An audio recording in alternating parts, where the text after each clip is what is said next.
Hola, buenas tardes. Mi nombre es Jordi Sendra y yo me desempeño como director divisional de la banca privada Actinver. Y es para mí un grato placer darles la bienvenida a esta casa, que es la casa de todos ustedes y de todos nosotros. Así que bienvenidos sean todos ustedes. Como bien saben, en Actinver comenzamos hace 27 años con un solo objetivo. Y este objetivo era asesorar mejor a nuestros clientes para que nuestros clientes pudieran invertir mejor y al mismo tiempo ganar más. Es por ello y la importancia de estar tan cerca de ustedes siempre que hemos decidido hacer este tipo de eventos durante todo lo largo de nuestra vida como institución financiera. Por ello tendremos hoy un panel de inversiones donde nos acompañarán dos personas que voy a permitirme leer el currículum para decirles de quién se trata. Está con nosotros el licenciado Héctor Madero Rivero, presidente del Consejo de Actinver, que estudió Administración de Empresas en el Instituto Tecnológico Autónomo de México, ITAM. De 1991 a 1993, ocupó el cargo de presidente en Inverlat International y del 93 al 95 fue presidente de Bursamex International Casa de Bolsa. Director general adjunto del área internacional y la mesa de capitales de Bursamex Casa de Bolsa. Desde 1996 es presidente del Consejo de Administración y director general de Corporación Actinver. Asimismo, el licenciado Héctor Madero ocupó el cargo de presidente del Consejo de Administración de Grupo Financiero Actinver, Actinver Casa de Bolsa, Operador Actinver y Banco Actinver. Héctor, muchas gracias por acompañarnos. Asimismo, nos acompaña también Enrique Covarrubias, quien es director de Análisis Económico y Relación con Inversionistas de Actinver, en donde es responsable del análisis económico global, así como de la relación de Actinver con inversionistas y gobierno. Previo a integrarse a Actinver en el año 2016, fue profesor investigador en las universidades de Oxford y de Copenhague, así como funcionario en Banco de México. Estudió matemáticas en la Universidad de Cambridge y tiene una maestría en Administración de la Sorbona y un doctorado en Economía Financiera de la Universidad de Edimburgo. Héctor, Enrique, bienvenidos. Los dejamos en el evento de todos nosotros. Gracias por acompañarnos.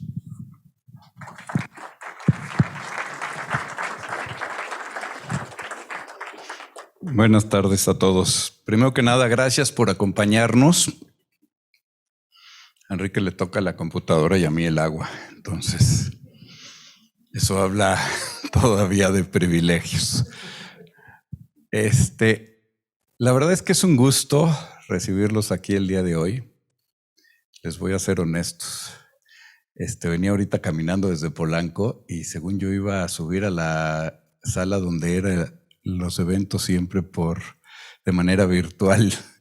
Y hasta ahorita me cayó el 20 que era presencial, entonces eso la verdad es que me da mucho gusto, porque cuando decidimos mudarnos a esta oficina, una de las primeras ideas y cosas que yo pedí fue que quería que arreglaran muy bien este auditorio. Y copiando a otra institución de otra parte, en otro país, yo lo que decía es, debemos de aprovechar para tener eventos variados con todos nuestros clientes, no necesariamente siempre de finanzas, sino que podemos estar hablando de otros temas de actualidad y aprovechar el patio que tenemos aquí, que creo que es muy bueno y bonito, y la localización de la oficina para poder convivir mucho más con todos ustedes, nuestros clientes.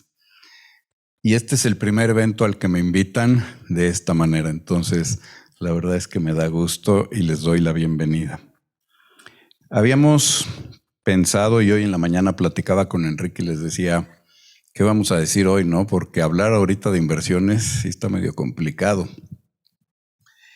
Pero también entendemos que estamos pasando por momentos de gran incertidumbre, de mucha volatilidad, y donde una de las principales inquietudes es ¿qué hacemos en estos momentos, ¿no? Y creo que el hecho de que nos hayan dado su confianza, y que estén aquí con nosotros, pues nos ponen un nivel de responsabilidad para tratar de apoyarlos y ayudarlos a tomar decisiones correctas en estos momentos, en estos ambientes, y que no solo todo se presenta como algo oscuro, de mucho riesgo y de grandes dificultades, sino que siempre en estos momentos también se presentan grandes oportunidades para obtener retornos importantes en las inversiones. Y lo que vamos a tratar el día de hoy es tratar de darles un panorama de cómo está primero la parte global, los mercados, las economías, y después trataremos de aterrizarlo más en la parte local. Yo con esto pues quisiera que Enrique empezara dándonos el resumen. Sí, gracias, Héctor. Muy buenas tardes a todos y bienvenidos a esta su casa. Si le pueden avanzar una lámina, por favor, a la tabla donde están los mercados, van a ver una tabla que ya teníamos mucho tiempo de no ver, una tabla con un montón de colores rojos, porque este ha sido finalmente el año en el cual pues las consecuencias de una pandemia y las consecuencias de guerras comerciales pues han ocasionado un fenómeno económico bien ochentero, ¿no? Que es el de la inflación. Una inflación que es elevada en México, que es elevada en Estados Unidos, que es elevada en prácticamente todo el mundo, y que eso ha dado lugar a que los bancos centrales de todos lados o de casi todos lados estén pensando en combatir la inflación por encima de combatir otros fenómenos económicos. Perdón, tiene un error ahí que dice mayo de 2022, pero debe decir abril, es el dato del cierre de abril. Y vean cómo estos datos son bastante claros en lo que hemos visto en este inicio de año. Un año en el cual, sobre todo la semana pasada, vimos un viernes de una caída del Nasdaq, de empresas tecnológicas, de casi 5%, y con ello el Nasdaq como índice tecnológico cayó poco más de 13% en el mes de abril y 21% en el acumulado del año. Hemos estado viendo caídas en diferentes bolsas, por ejemplo la bolsa americana a través del índice Standard & Poor's, 8.8% de caída en abril, vista en pesos, 6.19% en abril. ¿Qué más? La bolsa mexicana cayendo 9%, en fin. Pero pueden ver ahí también algunos colores verdes, unos colores verdes que también son bastante significativos en lo que está pasando ahora y seguramente lo que vamos a estar viendo en los siguientes años. Por ejemplo, en la sección de divisas, ven una cosa ahí que dice DXY. El DXY es la mejor manera de medir el dólar contra las principales divisas internacionales. Un dólar que se está fortaleciendo y que se ha fortalecido más de 7% en lo que va del año. Un dólar que se fortalece porque la economía americana, con todo y todo, sigue siendo de las economías con mayor solidez a nivel global. Una economía americana que está altamente integrada a dos países que son Canadá y México, pero también una economía que ha sido la líder en decidir combatir a la inflación y que su banco central, la Reserva Federal, pues es el banco central que más adelantado está en los incrementos de tasas actuales y en expectativa de incrementos. Ya se incrementó la tasa una vez este año. Allá, a diferencia de México, la tasa no es un número, es un rango, y del rango de 0 a 1/4 de punto porcentual ya lo incrementaron una vez, de 1/4 a medio punto, y la expectativa es que en las siguientes 3 reuniones, que mañana es miércoles, mañana debe ser la primera de estas 3 reuniones donde se incremente la tasa en 0.5% en cada una para llevarla al 2%. El dólar, como les decía, ha dado rendimientos muy interesantes, más del 7% en lo que va del año, y el resto de las divisas, tanto emergentes como avanzadas, pues que han mostrado caídas en este inicio de año. Por ejemplo, el peso mexicano en abril cayó 2.8%. En realidad, en lo que va del año, que ahorita hablaremos más del peso, prácticamente no se ha movido, pero el euro ha perdido en lo que va del año 7% contra el dólar, el renminbi 4% frente al dólar, el yen casi 13% frente al dólar. Y estos incrementos de tasas pues también han estado ocasionando que los bonos de prácticamente cualquier horizonte de 5, de 10, de 20 años, pues también hayamos visto incrementos en las tasas de estos bonos. Ahí pueden ver, por ejemplo, algunos bonos, todos ellos expresados en su propia moneda. El bono de 10 años de Estados Unidos, que por ejemplo del 1.5 con el que comenzó el año, ya llegó prácticamente al 3%. El bono mexicano de 7.5 con el que empezó el año, ya más del 9%. El bono de Alemania, que incluso comenzó en tasas negativas, todavía existían tasas negativas a 10 años en algunas partes del mundo, también ya casi llegando al 1%. Y finalmente, materias primas, también ahí ven algunos colores verdes, materias primas que muestra gran parte de la historia de este 2022.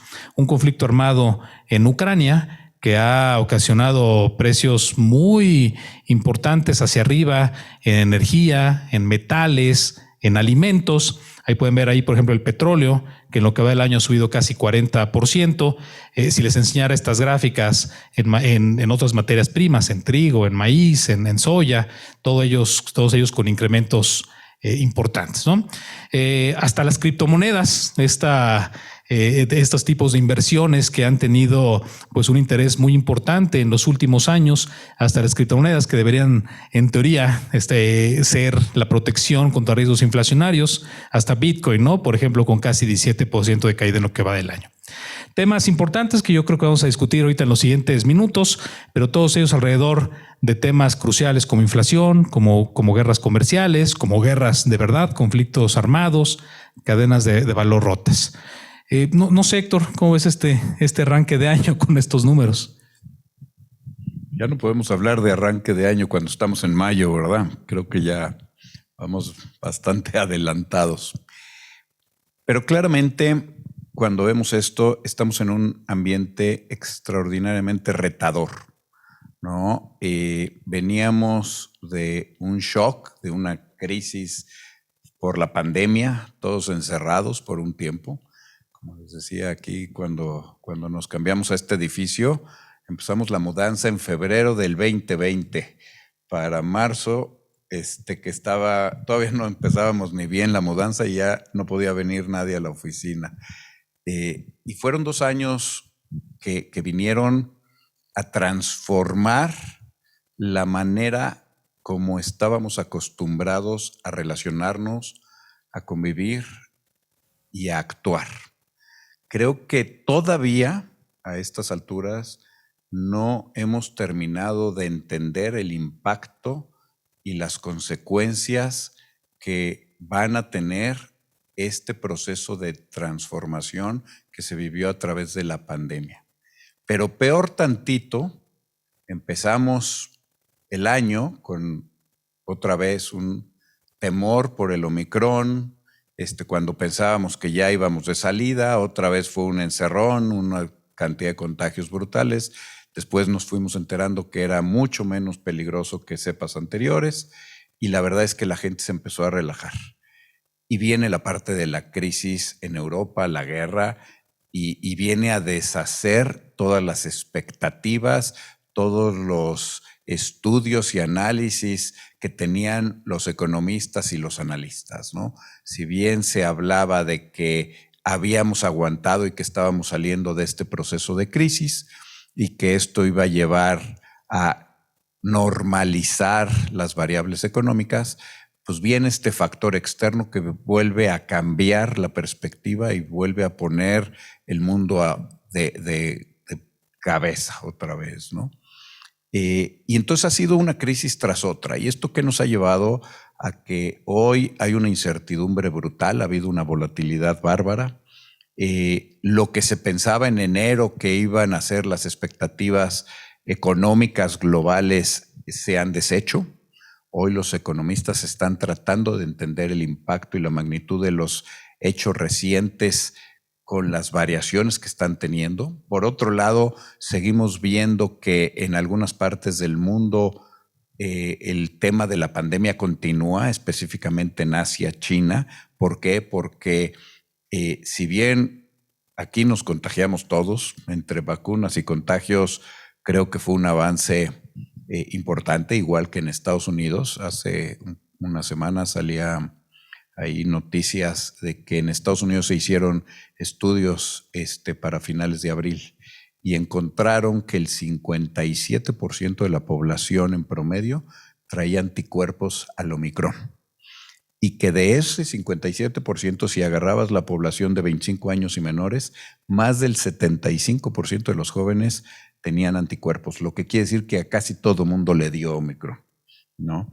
Y cuando nos vamos a otros lados del mundo, como China principalmente, pues resulta que por sus encierros y sus estrategias, pues allá no les había dado. Y es lo que está pasando, ¿no? Entonces, estamos en una revuelta muy complicada y lo estamos empezando a ver en las diferentes variables económicas.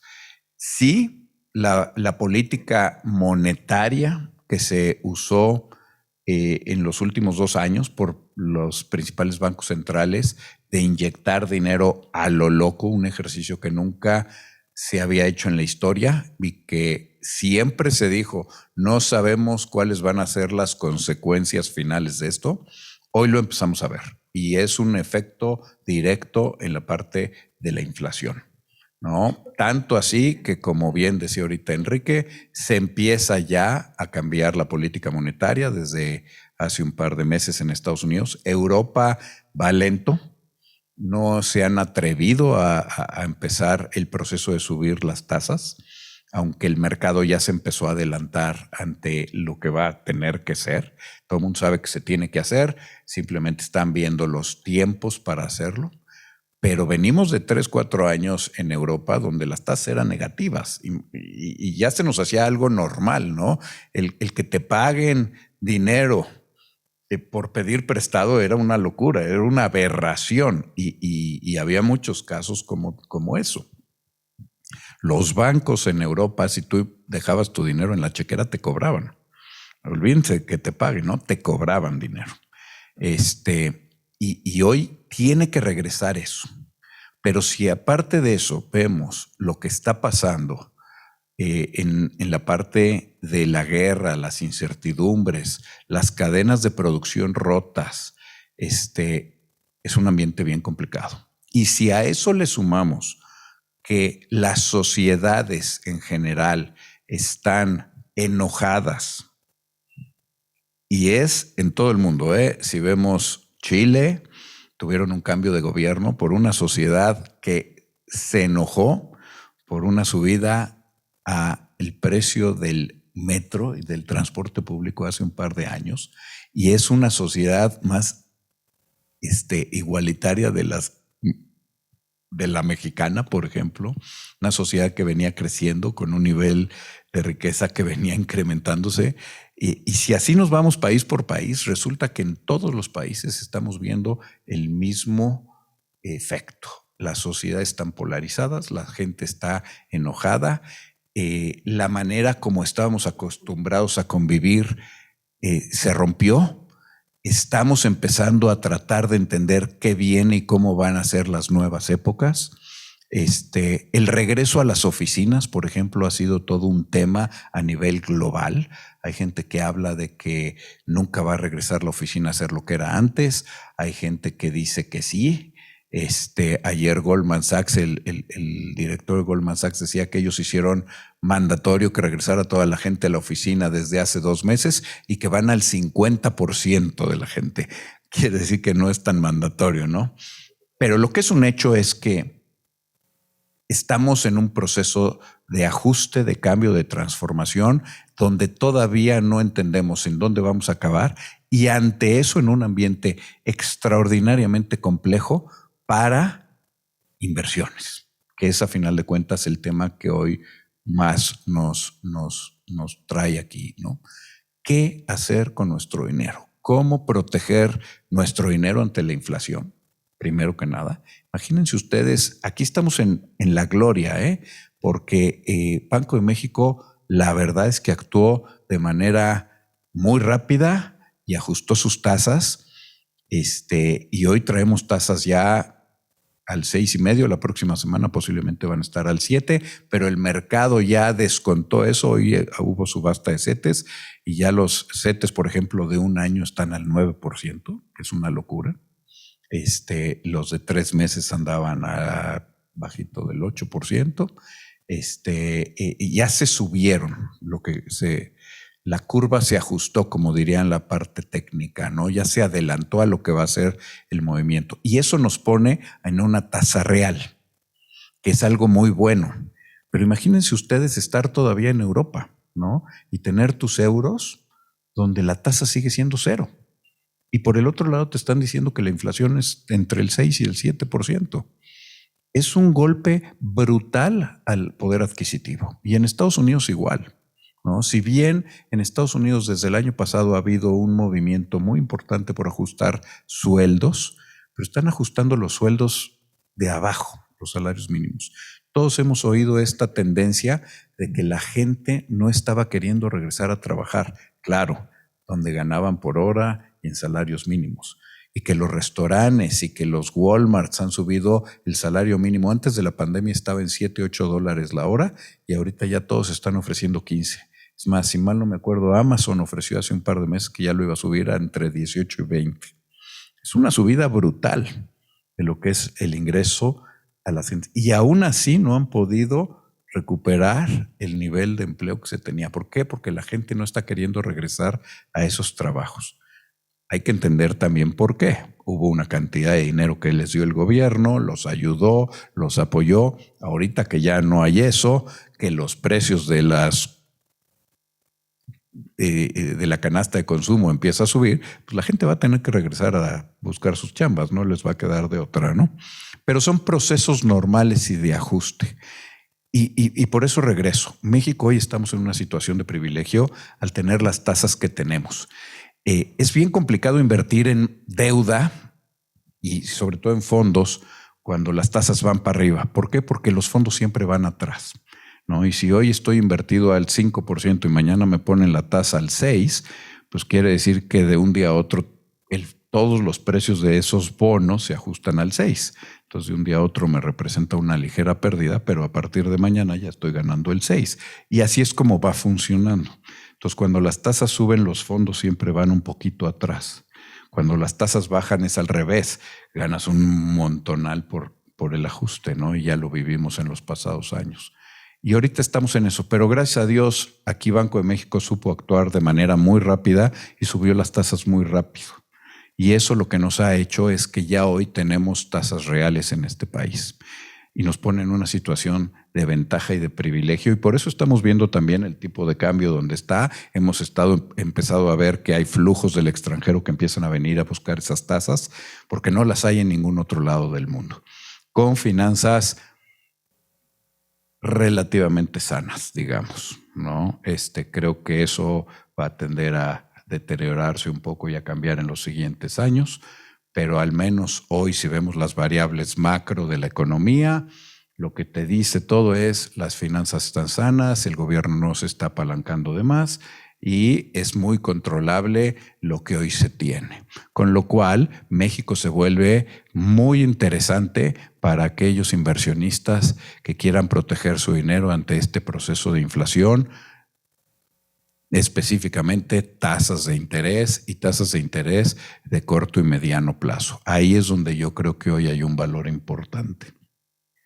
Bueno, Héctor tocó un montón de temas importantes de la expectativa de mercados y económicas para este 2022. No sé si le pueden lanzar unas láminas a donde está la tabla de pronósticos, porque yo creo que Héctor tocaste el punto importante. A la hora de invertir, la primera cuestión que un inversionista debe tener es ¿cómo le hago para que el valor de mi dinero no se vaya perdiendo con el entorno inflacionario?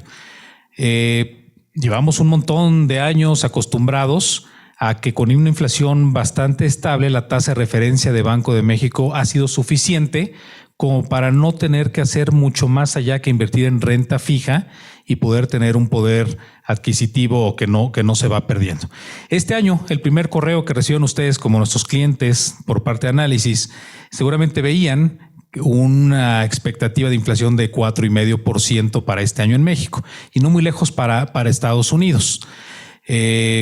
Como buen economista, pues los pronósticos no están saliendo bien. Tenemos que ir ajustándolos conforme van saliendo los eventos globales. Y ha sido un año donde prácticamente cada mes hemos tenido algún tipo de evento que ha cambiado siempre para arriba de estas expectativas. ¿Qué pasó este año? Pues el conflicto armado entre Rusia y Ucrania a finales de febrero. Para no hacerles el cuento largo, las materias primas más importantes, sobre todo de alimentos, se producen en esa región del mundo. Algunos componentes como aceite de girasol, que es algo que todos consumimos, pues resulta ser que el aceite de girasol, casi el 90% de la producción global se hace en esos dos países. Entonces, entre que los ucranianos no pueden producir aceite de girasol y que Rusia tiene prohibido exportarlo al resto del mundo, pues hemos visto que el precio de este bien casi se ha duplicado nada más en un par de meses. Y la historia del aceite de girasol es una historia que se repite en el maíz. No sé si han visto el precio de la tortilla de maíz, cómo ha subido tan rápidamente, y de la carne y del jitomate, o del tomate, si son del norte, cómo se ha incrementado todos estos aspectos, y Banco de México ha reaccionado de una manera muy, muy favorable ante este entorno inflacionario. Es más, lo ha hecho tan bien que incluso ha permitido que el tipo de cambio se mantenga muy estable en este entorno de tasas tan arriba, ¿no?, que hay a nivel global. ¿Qué estamos esperando para el resto del año en estos dos aspectos? Número uno, la inflación. Creo que va a tocar el peor momento en el mes de abril. El mes de mayo, recuerden que es un mes pues importante para la inflación en términos positivos, porque es cuando entra el subsidio de la electricidad en la frontera norte. Hace mucho calor en la frontera, entonces la CFE baja los precios de electricidad, mantiene ese subsidio hasta que termine el verano, en septiembre o en octubre los quita, dependiendo de la ciudad donde uno esté, y eso hace que el mes de abril la tasa anual sea el peor momento de inflación. Y Banco de México no por eso va a dejar de incrementar la tasa. Le gusta mucho a nuestro Banco Central tener una tasa por ahí de 6% arriba de donde está en Estados Unidos. Eso quiere decir que si en Estados Unidos la tasa llega rápidamente al 2%, Banco de México va a buscar que la tasa llegue rápidamente al 8%. Creo que es una regla sencilla y que se mantiene en gran parte de la historia. ¿Eso qué quiere decir? Que ahorita, en este momento, tal vez no sea suficiente solamente tener instrumentos de renta fija muy conservadores, muy tradicionales, porque aunque hacia finales del año la tasa real va a ser positiva, ahorita todavía no lo es. Y tocaba, Héctor, un tema relevante en este sentido, que es los instrumentos de renta fija, sobre todo renta fija corporativa, están muy castigados, y vamos a estar viendo pues que mejora al menos este asset class en los siguientes meses. El tipo de cambio se puede depreciar de una manera importante, pues que al revés, creo que hay factores muy favorables que están permitiendo que este peso se mantenga anclado al menos en el mediano plazo. Uno de ellos es pues que la tasa de Banco de México, como lo estaba explicando Héctor, pues va a estar elevada, y va a estar elevada no solamente respecto a otras tasas a nivel global, sino también elevada respecto a nuestro entorno inflacionario y particularmente hacia finales de año. Pero hay otros factores muy, muy positivos. Remesas es uno de ellos. Unas remesas que el año pasado fueron de poquito más de 50,000 millones de dólares. Es un montón de dinero. O sea, imagínense en un sector productivo cualquiera la cantidad de inversión que necesitarías hacer para generar utilidades de 50,000 millones de dólares. Y es un componente contracíclico, le diríamos los economistas, que hace que en épocas particularmente malas, pues los mexicanos que están en Estados Unidos se animen a adelantar estos envíos. Y además en Estados Unidos, si hay un único factor que yo creo que todavía está pendiente y que el gobierno de Biden había anticipado que iba a llevar a cabo, el plan de infraestructura. No creo que sea el escenario central que se vaya a dar a cabo este plan, pero si se llega a dar algo para apoyar la economía de Estados Unidos, me parece que ese podría ser una buena apuesta. Este año las remesas van a llegar, yo creo que a más de 60,000 millones de dólares. Es un mundo de dinero que implica comprar pesos, y al comprar pesos, pues fortalece el tipo de cambio.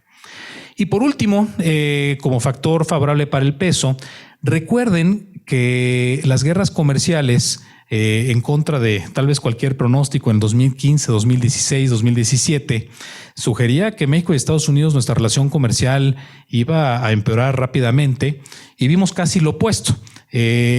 No habíamos visto tal vez la magnitud de la guerra comercial que iba a tener Trump con China ahí sí rompieron relaciones de una manera importante, no nada más en las cadenas de valor, sino incluso en temas regulatorios, en temas de declarar a China como un país que controla sus divisas, con las sanciones que eso podría implicar, y ocasionó que México se posicionara como un país líder estratégicamente, geográficamente, para poder recibir la inversión extranjera directa cuando llegara el momento de reactivar las cadenas de valor.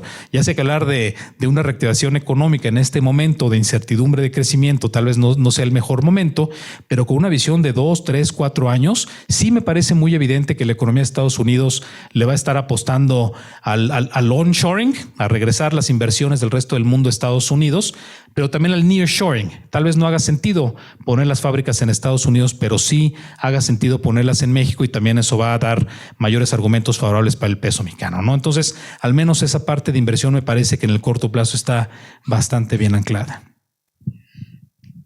A ver, yo creo que lo más importante cuando hablamos de estos temas es no confundir, ¿no? Y de repente empezamos a brincar de dólar, euro, peso, tasa, etcétera, ¿no? Entonces déjenme tratar de otra vez. Estamos en un mundo muy complejo y convulso. El señor dijo que se equivocó con sus datos desde el principio de año.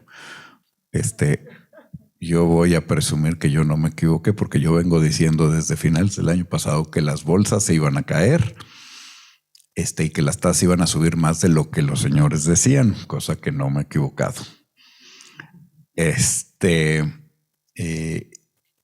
Sigo pensando que las bolsas están todavía en un punto donde tienen peligro. Cuando yo escucho que el porqué de invertir en la bolsa es porque no hay otro lugar donde poner tu dinero para defenderlo ante la inflación, creo que ese es un error. ¿Ok? Cuando vemos caídas de empresas como las que hemos visto en las últimas semanas, un Netflix que cayó de cerca de $700 a $200,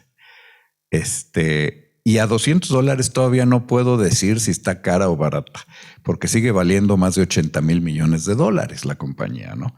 Pero que te bajen en una magnitud del 70% porque perdieron 200,000 suscriptores, lo único que me dice es que es un foco de preocupación y que debemos de revisarlo. Creo que el mundo está en este proceso de acomodo, y me voy a ir de lo global otra vez a lo local.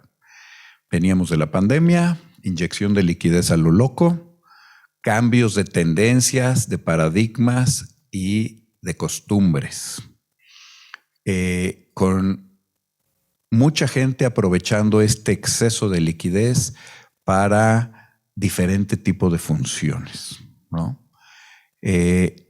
En el Inter estábamos en un proceso que, como bien decía Enrique, empezó con Trump, donde hay un rompimiento completo entre lo que es el oeste contra, le vamos a llamar el este. Claramente lo que empezamos a ver y lo que estamos viendo hoy dentro del reflejo de lo que es la guerra en Europa es un reto frontal y directo a la potencia, y la potencia es Estados Unidos. Y la están retando tanto China como Rusia. Ahora sí que los chinos vivísimos porque empujaron a los rusos por enfrente y le dijeron vas tú y yo aquí te echo porras, ¿no? Pero es claramente lo que estamos viendo. Es un reto a la potencia, con una serie de implicaciones de trasfondo brutales. Todo ese mundo de globalización que se vivió los últimos 15, 20 años se rompe y entramos en un proceso de regionalización, como también lo dijo Enrique. ¿Qué quiere decir esto? Que muchos países se dieron cuenta que el tener su producción y su dependencia a nivel global no es válido en un mundo confrontado y tienen que cambiar sus paradigmas. Esto está haciendo que Estados Unidos va a empezar y ha estado trabajando en tratar de regresar gran parte de su producción. Esto está haciendo, por ejemplo, hoy más que nunca, repensar la estrategia de Europa ante su dependencia del exterior, tanto en alimento como en energía. Y es un problema muy serio. Hoy salía en uno de los periódicos un editorial de 2 exministros chilenos, donde ellos exponían su caso porque allá en el 2008, de un día a otro, Argentina les corta el suministro de gas. Y la experiencia que ellos tuvieron que hacer y vivir para poder compensar eso. Y lo daban como un caso para que los europeos lo tomaran. Pero el punto donde voy estamos entrando en un nuevo ciclo donde vamos a vivir en un mundo más regional, no global. Y esto tiene muchas consecuencias. Y estos procesos conllevan tiempo. Esto no se arregla en 1 año o 2. Por lo general son periodos de 3 a 5 años. El mismo Intel, por ejemplo, el año pasado decía que para poder traspasar su producción de Asia a Estados Unidos, y cuestión que ya empezó, 2 inversiones muy importantes de 2 plantas que van a costar cada una más de $20,000 millones, pero no la pueden echar a andar antes del 2024. Imagínense lo que implica esto, ¿no? Y como ese caso, debe de haber muchísimos otros. Esto pone a México en una situación de privilegio brutal y si quieren ahorita entramos. Pero en el Inter, ¿qué estamos viendo? Que los precios de los productos están subiendo. Aunado a que después de la pandemia el consumidor americano había ahorrado, tenía dinero en exceso por apoyo del gobierno y vimos una demanda fuertísima saliendo de esta pandemia, sobre todo a mediados del año pasado. Era increíble, no sé si alguno tuvo la oportunidad de estar en Estados Unidos, había colas para entrar a tiendas y era un consumo increíble, cosa que nunca se había visto, y era el exceso de dinero. Eso empieza a cambiar ya, ese dinero llegó muy rápido y se fue muy rápido, pero en su momento ayudó. Y si a eso le ponemos el costo de la producción subiendo, empieza a tener impacto. Y esto lo que nos dice es que venían las presiones inflacionarias. Esto se veía desde el año pasado que empezaba a salir. Y no es un problema tanto a futuro de demanda, como se dice, porque los problemas de demanda se pueden frenar generando más oferta o subiendo la tasa de interés. Sino el problema ahorita que vamos a entrar los siguientes 18 meses, cuando menos, es un problema de oferta. Que la demanda puede estar estable o puede bajar un poquito, pero el problema es que no estoy pudiendo producir y eso lo que hace es que mis precios también se distorsionan. Y ahí las tasas de interés, contra los economistas no sirven de nada, ¿no? Podrán ajustarlas, es más percepción, pero cuando el problema es de oferta y no es de demanda, no hay nada que puedan hacer al respecto. Entonces, ¿qué quiero decirles con esto? Que posiblemente el proceso inflacionario no se acaba en el 22, posiblemente va a seguir en el 23, donde vamos a ver que se le va a pegar al consumidor en su poder adquisitivo, por un lado, porque los costos están subiendo, porque hay inflación, y por el otro lado las empresas van a empezar a tener márgenes más pequeños, porque si bien van a tratar de repercutir los costos al consumidor, el consumo se les va a venir cayendo. Esto lo que me dice es que si las empresas van a estar ganando menos dinero en los siguientes 2 años y estaban en un precio exageradamente alto, con expectativas muy altas de tasas muy bajas, pues lo que me dice es que tiene que venir un ajuste en los mercados de bolsa. Ya lo empezamos a ver, ¿no? Nasdaq 21% es importante. El promedio en ajustes mayores en los mercados grandes en la historia, para que se den una idea, anda siempre en su punto más bajo, más o menos del 30%. Quiere decir que todavía no vemos el fondo de los ajustes. El Dow va nada más 10% abajo. Entonces, todavía falta. No hemos visto lo que se llama en mercados financieros la capitulación, que es cuando todo mundo avienta, tiran el arpa y dicen, ahora sí, esto se va a ir al carambas. Cuando veamos eso, ese día va a ser el indicador para decir, hay que empezar a comprar. Creo que todavía no es el caso. ¿Ok? ¿Por qué? Porque lo que estoy viendo para los siguientes meses sigue con muchísima incertidumbre. Seguimos viendo un Banco Central Europeo con miedo de jugar en tasas por lo que les está pasando. Claramente la economía europea va a entrar en un proceso de recesión si es que ya no está ahí. Y recesión con inflación se llama estanflación, que es la peor de las trampas que puede existir.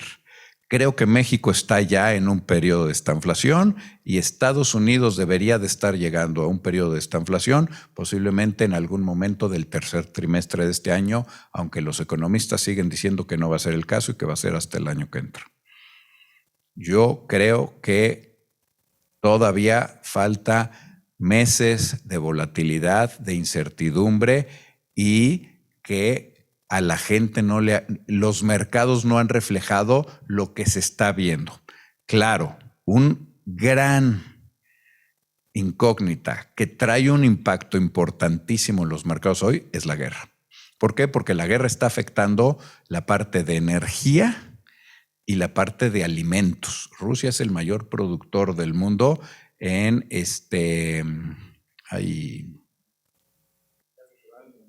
que gas natural, fertilizantes. Ya tengo Alzheimer a estas alturas.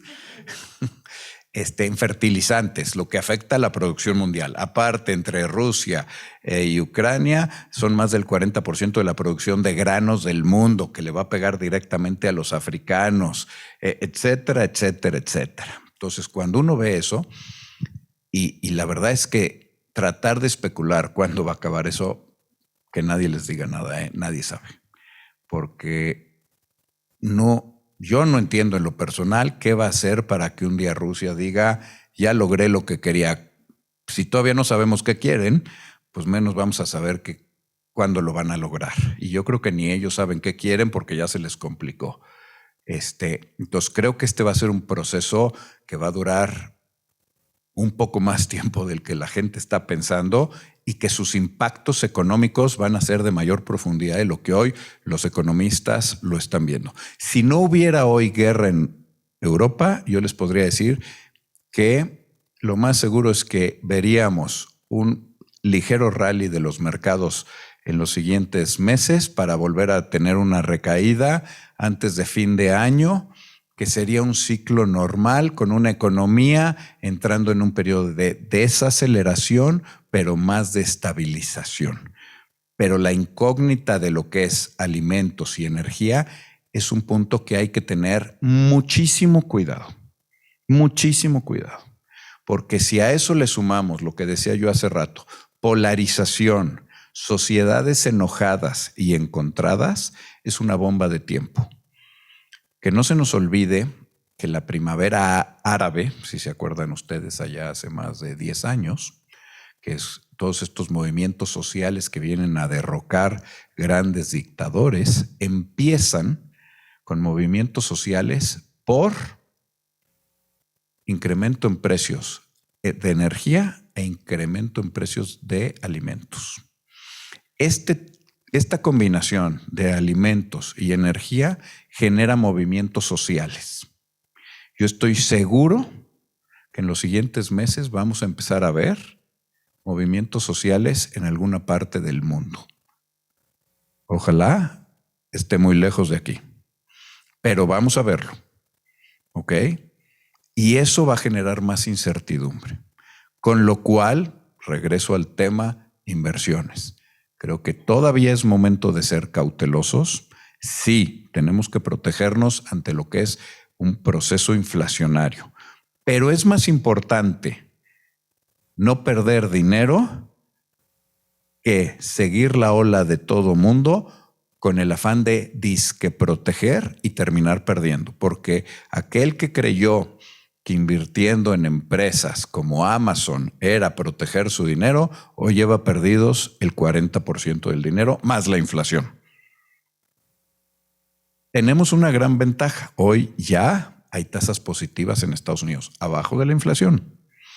También estoy de acuerdo con Enrique. Creo que el pico inflacionario, yo no estoy seguro si va a ser en mayo. Ahí sí, los economistas son más exactos. Yo creo que en algún momento del verano llegamos al pico inflacionario y de ahí va a empezarse a estabilizar. Y posiblemente vamos a seguir viendo picos ya más en cuestiones más específicas. Pero la general debería de empezar a controlarse y empezar a tomar un nivel más adecuado. ¿Va a regresar al cero? No creo. Creo que vamos a vivir un par de años con inflaciones arriba de lo que se estaba acostumbrado los últimos 20 años. Pero tampoco creo que vayan a permanecer al 7-8% de manera constante por los siguientes 2 años. Yo creo que se va a estabilizar entre el 3 y 5%. Con lo cual se permite ya mucho más maniobrabilidad en términos de inversiones y de proteger. Y también creo que estos ajustes van y presentan oportunidades increíbles de inversión si uno tiene la paciencia, el estómago y la visión de mediano y largo plazo. Hoy en la mañana platicaba yo con un cliente, ¿no? Y me decía, bueno, ¿qué te empieza a gustar? Y le dije, mira, hoy ya hay 4 o 5 acciones que sí me gustan. Todavía no sé si es el tiempo correcto para empezarlas a comprar. Pero si vamos poco a poco con una visión de comprar en los siguientes 4 a 6 meses, a lo mejor sí yo empezaría ahorita. Y le decía, hay acciones increíbles como, y estoy hablando de empresas globales, ahorita todavía no estoy hablando de México. Disney, ¿no? Estaba en $175, está en $112 o $113. Una franquicia increíble, ¿no? No me atrevo a decir Netflix todavía, es así todavía no. Pero Facebook sí me gusta. Y yo no soy ni usuario, ni cliente, ni nada por el estilo. Pero a $200 se me hace una compra interesante, porque el mundo claramente está transformándose y va hacia el concepto del metaverso. Y ese es el mundo del futuro, ¿no? Boeing a $150. Solo hay 2 productoras de aviones en el mundo, no nos hagamos pato, ¿no? Sí, que si le han salido mal y que si ha tenido errores y que han tenido broncas, sí, pero es el mayor productor de aviones en el mundo y eso no va a cambiar. Y en 2 años, cuando el mundo esté de regreso, van a tener demanda que no van a poder surtir por 10 años. Y entonces, cuando empiezas a ver este tipo de cuestiones a los precios correctos, creo que son los que hay que empezar a ver, pero con calma y viendo esto. Creo que el euro presenta una oportunidad interesante, ha tenido un ajuste importante de 1.16 que estaba contra el dólar, ahorita está el 1.05.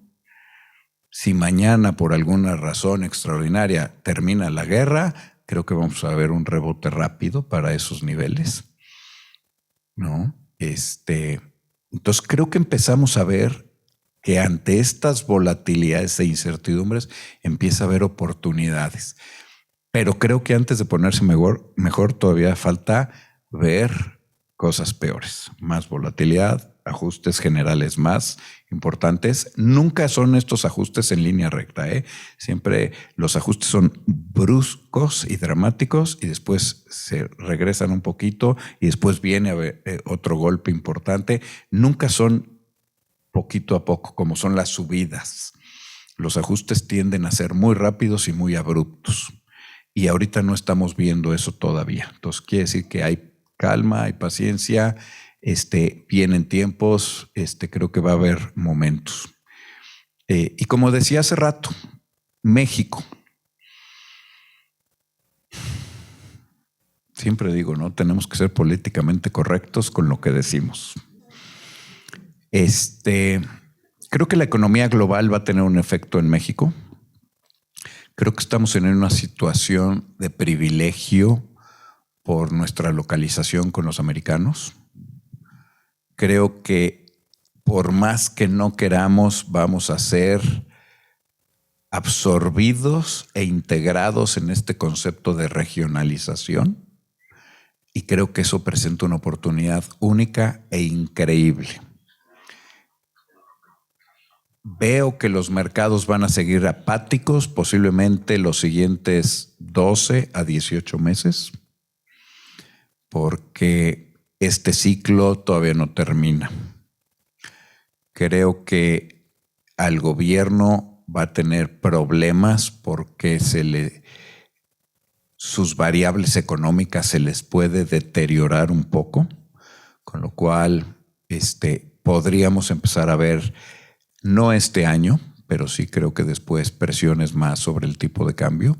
Por eso han sido tan agresivos en ajustar la tasa de interés para frenar cualquier tipo de especulación, idea o algo al respecto. Pero también subir la tasa tiene un impacto muy importante en las finanzas del gobierno. Y ahorita Enrique puede explicarnos más a detalle esto. Por lo mismo, igual en Estados Unidos, no es lo mismo tener tasas del 0 y haber incrementado 4 veces o 5 veces tu nivel de deuda a ponerla al 2. Es un impacto en su Producto Interno Bruto brutal. Les hace un boquete al gobierno americano bárbaro.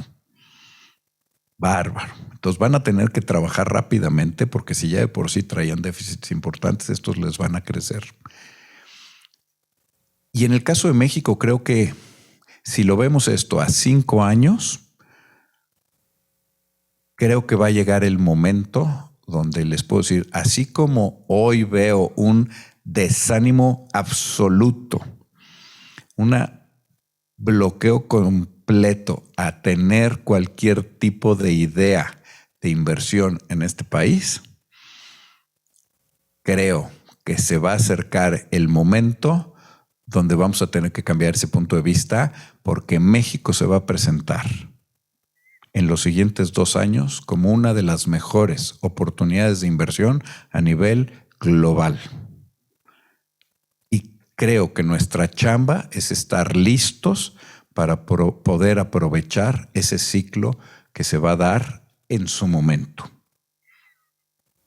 Y es en lo que estamos trabajando.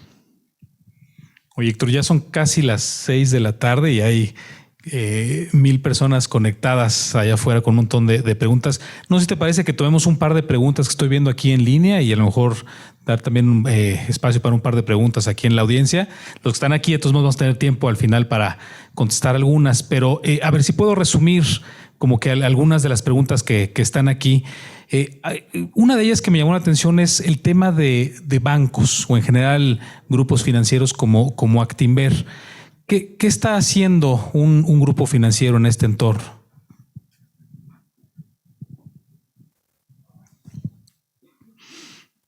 Creo que tenemos una oportunidad increíble.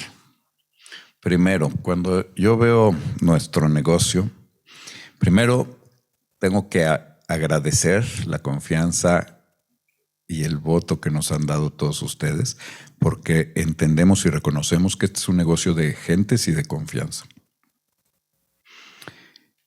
Y cuando veo a los grandes bancos con sus actitudes, que después de lo que se vivió no hablan de cambiar, me entusiasma todos los días, porque creo que los clientes ya cambiamos, el mundo ya cambió y los grandes bancos no lo han entendido y no quieren cambiar.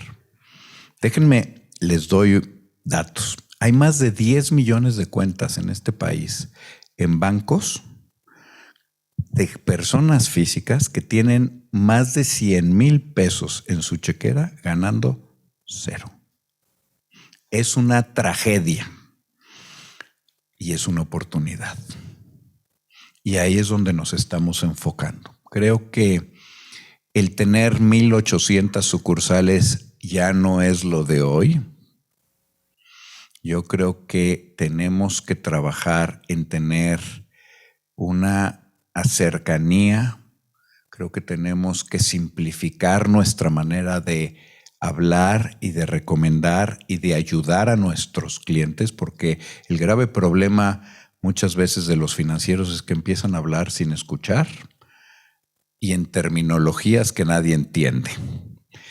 Y yo creo que nuestro negocio está más enfocado en escuchar y en simplificar que en hablar. Creo que hay una oportunidad increíble. Lo estamos viendo con estas nuevas fintechs que salen todos los días, que by the way, no soy muy creyente que muchas de estas van a sobrevivir. Qué increíble que a jóvenes se les haya hecho tan fácil, que les avienten dinero tan a lo loco, pero manejar un negocio no es así, y menos cuando empiezas con muchísimo dinero. Creo que te tiene que costar un poco más de trabajo. En el caso de nosotros, la realidad es que estamos enfocados. Hicimos un plan hace más de un año de una penetración, adecuándonos a las nuevas realidades. Entendemos que el mundo cambió, la necesidad de los clientes cambiaron. El mundo es global en términos de inversión. Si bien, como yo les decía, el mundo se está regionalizando en términos de producción e interacción, en la parte de inversión es global. Es increíble. Hoy ya puede uno comprar lo que sea desde su teléfono, ¿no? Y podemos invertir en acciones americanas, europeas, chinas, desde el celular.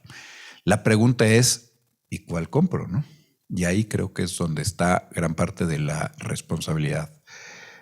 Y más aún en un país que va tan atrás como México, que otra vez, cuánta gente, el gran negocio de los bancos en este país, de los bancos grandes, es el dinero en las chequeras sin rendimiento. Si ustedes me preguntan dónde ganan los 4 bancos grandes, ahí está su negocio. Pero se vuelve un negocio extraordinariamente vulnerable si sabemos transmitirle y decirle a la gente, por así que, güey, ¿qué estás haciendo? No puedes dejar tu dinero sin invertir en un ambiente como el que estamos, ¿no? Inflación es al 7, tu dinero sentado en una chequera, el único que gana es el banco, porque el banco no lo deja así, sí lo sigue usando, agarra tu dinero y lo está prestando en otros lados. Entonces, creo que el modelo nuestro, por ejemplo, ayer platicaba con alguien y me decía, bueno, es que ¿por qué ustedes no usan la plataforma del banco para captar? Le dije, porque va en contra de lo que pensamos y sentimos. Mi negocio es ayudar y asesorar a los clientes a invertir de una mejor manera, no a captar barato para yo aprovechar ese dinero. Eso va en contra total y absolutamente de la filosofía y del negocio que hoy tenemos en Actinver. Mi función es cómo decirles a todos que es la mejor manera de invertir y en qué invertir, no yo aprovecharme y meterme en medio. Y eso es lo que los bancos grandes ni entienden y nunca van a cambiar. Y es la gran oportunidad que vemos. Creo que el sistema financiero en México principalmente va a cambiar en los siguientes 5 años y va a cambiar de manera impresionante. No sé, Jordi, si me puedes hacer favor de hacer un par de preguntas. A lo mejor en el interés del tiempo podríamos tomar 2 o 3 preguntas y contestarlas al mismo tiempo después. Gracias, David. Hola, buenas tardes, mucho gusto. Soy Alma Luna. Una pregunta, mencionaba acerca de redes sociales, pero nada más mencionó Facebook. Hoy en día, por ejemplo, Twitter con la compra de Elon Musk, ¿qué tan factible sería un Instagram, un TikTok, que hoy en día, bueno, es muchísimo más redituable que muchas otras a nivel visual, supuestamente? ¿A nivel económico? Me declaro total y absolutamente incompetente para dar una opinión de redes sociales cuando no soy usuario de ellas. Ok. A ver, creo que yo hace poco en una plática decía que qué paradoja, ¿no? Este invento que fueron las redes sociales, que supuestamente fueron creadas para unirnos y poder convivir mejor, nos han llevado a crear una polarización en todo el mundo y a dividir a las sociedades más que unirlas. Lo que es un hecho es que la adopción es una locura. Lo que es un hecho, y entiendo también y lo leo al no ser usuario, es que los gustos cambian, ¿no? Entiendo que los jóvenes ya no usan Facebook, ahora están en TikToks y después migran a no sé qué otras cosas. Y lo que está buscando las gentes y la sociedad es cómo estar interactuando, opinando e integrándose. Twitter Yo creo que es una apuesta agresiva. Yo hubo una época que pensé que Twitter iba a desaparecer, así como también Facebook, by the way. Creo que el concepto Facebook como tal tiende a concentrarse, pero lo que están haciendo en el negocio de metaverso, y cuando hablo del metaverso, aquí voy a decir lo que alguna vez me explicó una gente que sí le sabe a todas estas cosas. Me dijo, no es el juego y no es la ciudad ficticia y que todo mundo se compra sus té. Eso es tonterías, me dice. Eso no es el metaverso. El metaverso o el mundo virtual es a lo que vamos a llegar en el futuro cercano. Y él me explicaba así de sencillo. Me decía, mira, Zoom, que todo el mundo lo usamos como locos en la pandemia. Zoom ya es obsoleto.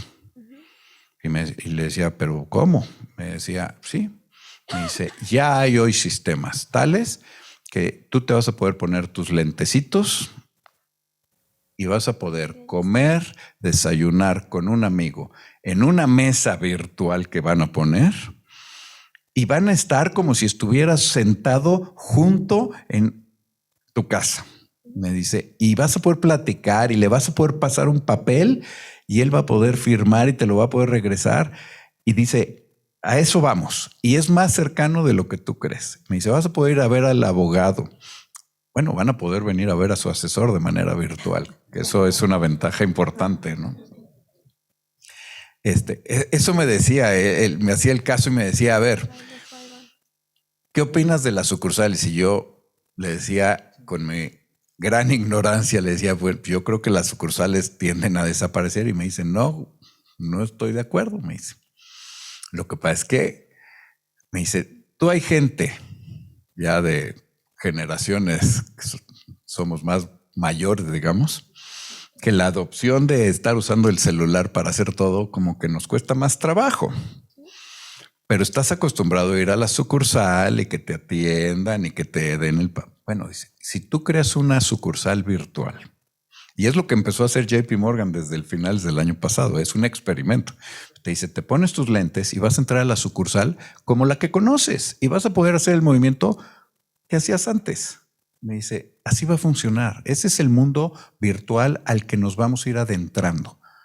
Y eso es lo que se está planeando y se está trabajando. Eso creo que va a seguir volando.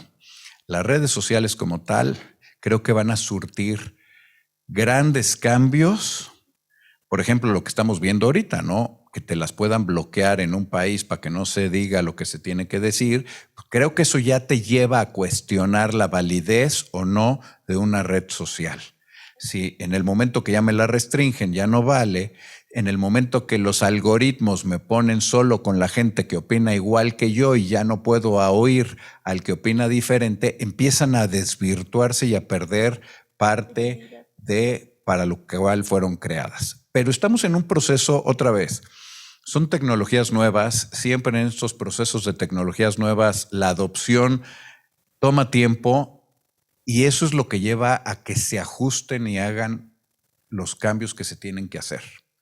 Es como el Bitcoin.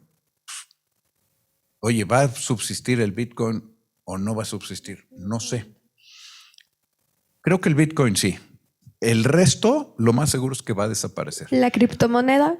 La criptomoneda creo que sí va a valer, pero va a ser una criptomoneda diferente. ¿Por qué? Porque tiene que ser regulada, están haciéndose nuevas tecnologías. Lo que es el blockchain es una maravilla y tiene muchos usos, pero hoy todavía no se le ha encontrado el cómo. Pero claramente el mundo va evolucionando hacia eso, ¿no? El tener, por ejemplo, billetes en papel es obsoleto. No nos hagamos pato. El tener que sacar una tarjeta y que le hagan así es obsoleto. El tener que traer un bloque de este tamaño para hacer todo es obsoleto. Pero que nos hubieran dicho eso hace 15 años, esto no existía, ¿no? Entonces, estamos en un proceso de transformación, de cambio impresionante, que no nos cae el 20 y que cuando lo damos ya por un hecho.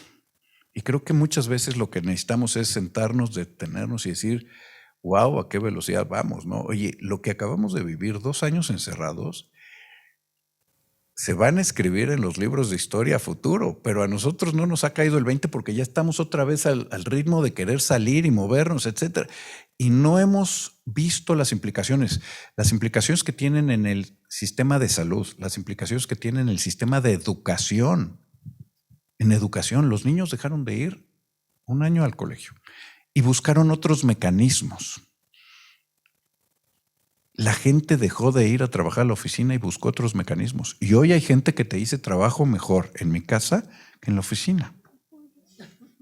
Es increíble. Yo creo que se pierde cultura. Yo creo que no puedes ni irte a un extremo ni estar en el otro. Es muy personal opinión. Pero creo que tenemos que llegar a entender y a jugar. Y ese mundo de transformación nos lleva a que ahí están las grandes opciones de inversión. Si logramos identificar estas tendencias hacia dónde van, es donde todas estas empresas que lleguen a transformar y a cambiar el mundo es lo que realmente donde vienen las grandes oportunidades. Oye, Amazon es una inversión impresionante el día de hoy, no les sé decir. Ha caído 40%, ¿no? Estaba en 3,000 y cacho y está en 2,400 y fracción de dólares. Lo que sí les puedo decir es que los señores no ganan dinero en el negocio que todos creen que hace Amazon, que es el comercio electrónico. En ese negocio no ganan dinero.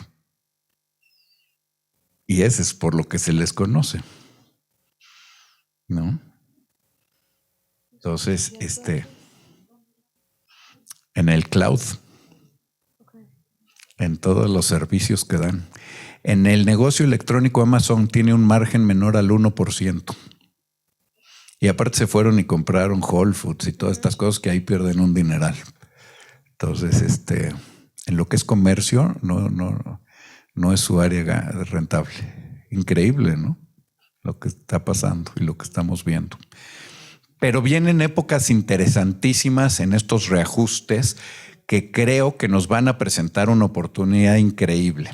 Y otra vez, yo no quiero dejar y perder la oportunidad. México, así como llevamos varios años medio apestados y que nadie quiere hablar de México y la bolsa nadie la voltea a ver y que si las fibras son una porquería y etcétera, déjenme les digo, viene una oportunidad como la que fue allá en el 95, si no es que más grande en su momento para invertir en México. Posiblemente este año todavía no, pero viene. Y hay que estar listos porque se va a hacer grandes rendimientos en ese momento. Pues con ese mensaje creo que ya nos va a dar tiempo de más preguntas, pero no sé si Jordi quisieras... No, nada más agradecerles nuevamente la presencia. También a todas aquellas personas que nos acompañaron vía remota. Son alrededor de 1,000 personas las que nos estuvieron acompañando durante el día de hoy. Héctor, Enrique, muchas gracias. Comentarios muy valiosos que nos ayudan a aclarar un poco cómo y por dónde tenemos que hacer nuestras inversiones.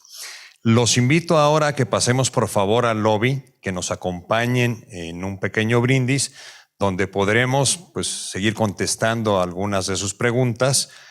Nos acompañarán sus asesores también para ello. Y pues nuevamente muchas gracias y les recuerdo, esta es su casa. Bienvenidos y buenas tardes.